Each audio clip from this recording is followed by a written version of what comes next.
Padding தான் பார்க்க போகிறோம். ஏன்னா வரிசையாக ஆர்டராக போனால் தான் உங்களுக்கு புரியும். இப்போ நீங்கள் கெஸ் பண்ணது சரி தான், நம்ம பேடிங் தான் சூஸ் பண்ண போகிறோம். இப்போ பேடிங் எப்படி பார்க்க போகிறது? ஈஸி தான். அதுவும் பேடிங்கும் ரொம்ப கஷ்டம்லாம் இல்லைங்க, ரொம்ப ஈஸி தாங்க பேடிங்லாம். வெறும் நீங்கள் ஏதாவது ஒரு டேக் இப்போ நம்ம ஏற்கனவே பார்த்த வீடியோவை இப்போ எடுத்துப்போம். ஏற்கனவே பார்த்த வீடியோவை எடுத்துக்கிட்டு நம்ம பேடிங் யூஸ் பண்ணிக்கலாம். அதிலே பேடிங்னால் ஒன்றும் இல்லைங்க, நீங்கள் என்ன கொடுக்க போகிறீங்களோ டெக்ஸ்ட்டு அது கீழே ஒரு ஸ்பேஸ் வருங்க. அதில் என்னென்ன மேலே இப்போ உங்களுக்கு டாப்பில் ஸ்பேஸ் வேணுமா, இல்லை பாட்டமில் ஸ்பேஸ் வேணுமா, இல்லை ரைட்டில் ஸ்பேஸ் வேணுமா, இல்லை லெஃப்ட்டில் ஸ்பேஸ் வேணுமா அப்படின்னு சொல்கிறதாங்க பேடிங். அதெல்லாம் பேடிங்லாம் ஒன்றுமே கிடையாதுங்க. சும்மா உங்களுக்கு என்னன்னு தெரிஞ்சுக்கோங்க. பேடிங் உங்களுக்கு மோஸ்ட்லி யூஸ் பண்ணுவீங்க, யூஸ் பண்ணுற இடத்துல யூஸ் பண்ணிக்கோங்க. பேடிங்கும் மார்ஜினும் ஒரே வேலை தாங்க செய்யும். ஆனால் உங்களுக்கு டிஃப்ரெண்ட் பார்த்தோன்னே தெரியணும் பேடிங் எங்கே யூஸ் பண்ணுறோம். பேடிங் யூஸ் பண்ணுற இடத்துல தான் பேடிங் யூஸ் பண்ணுவோம், மார்ஜின் யூஸ் பண்ணுற இடத்துல தான் மார்ஜின் யூஸ் பண்ணுவோம். அந்த மாதிரி உங்களுக்கு பார்த்து தெரிஞ்சுக்கோங்க, எங்கெங்கே யூஸ் பண்ணுறோம் பேடிங்கு, எங்கெங்கே மார்ஜின் யூஸ் பண்ண போகிறோம் அப்படின்னு நீங்கள் தெரிஞ்சுக்கிட்டு அதுக்கப்புறம் யூஸ் பண்ணால் தான் உங்களுக்கு தெரியும். இப்போ வாங்க இது எப்படி நமக்கு டிஸ்பிளே ஆகுதுன்னு இப்போ பார்க்கலாமா.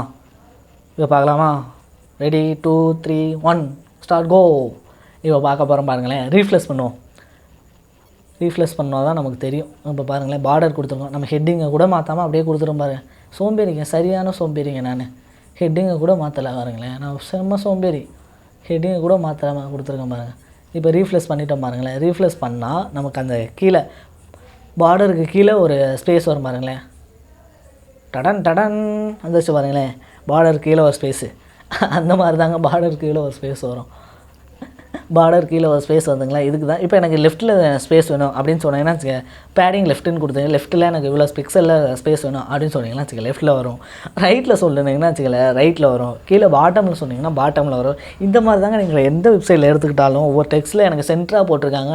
அதுவும் எப்படி சென்டராக கொஞ்சம் டெக்ஸ்ட்லாம் நவுத்தி போடுறாங்க, அதில் எப்படி ரொம்ப கஷ்டமா அப்படிலாம் இல்லைங்க. சும்மா சிம்பிள் தாங்க, ஒரே ஒரு கோடிங் தாங்க. பேடிங்னு கொடுத்துட்டு அதுக்கு பிக்சல் கொடுத்துருப்பாங்க, வேறு எதுவுமே கிடையாது. பேடிங் கொடுத்துட்டு கொஞ்சம் பிக்சல் எனக்கு இவ்வளோ வேணும், இவ்வளோ தள்ளி வேணும் அப்படின்னு சொல்கிறது தான் இந்த பேடிங். வேறு ஒன்றுமே கிடையாது இந்த பேடிங்லாம். இப்போ நம்ம நெக்ஸ்ட் என்ன பார்க்க போகிறோன்னா, இப்போ இதுக்கு டெவலப்பர் டூலை கிளிக் பண்ணி பார்த்துடலாம். இப்போ ஃபஸ்ட்டு நம்ம என்ன பார்த்துருக்கோம், பேடிங் பார்த்துருக்கோம், இன்னும் பார்டர் பார்த்தாச்சு, பேடிங் பார்த்தாச்சு. ஓகே ஃப்ரெண்ட்ஸ், இந்த வீடியோ உங்களுக்கு பிடிச்சிருந்துச்சுன்னா லைக் பண்ணுங்கள், ஷேர் பண்ணுங்கள், சப்ஸ்கிரைப் பண்ணிவிட்டு அந்த பெல் பட்டனில் ஆல்னு கிளிக் பண்ணுங்கள். CSSோட ஃபுல் கோர்ஸும் நம்ம சேனலோட ப்ளேலிஸ்ட்டில் இருக்குது. HTMLோட ஃபுல் கோர்ஸும் நம்ம சேனலோட ப்ளேலிஸ்ட்டில் இருக்குது. டிஸ்கிரிப்ஷன்லேயும் கொடுக்குறேன், நீங்கள் வாட்ச் பண்ணுங்கள். தேங்க்யூ.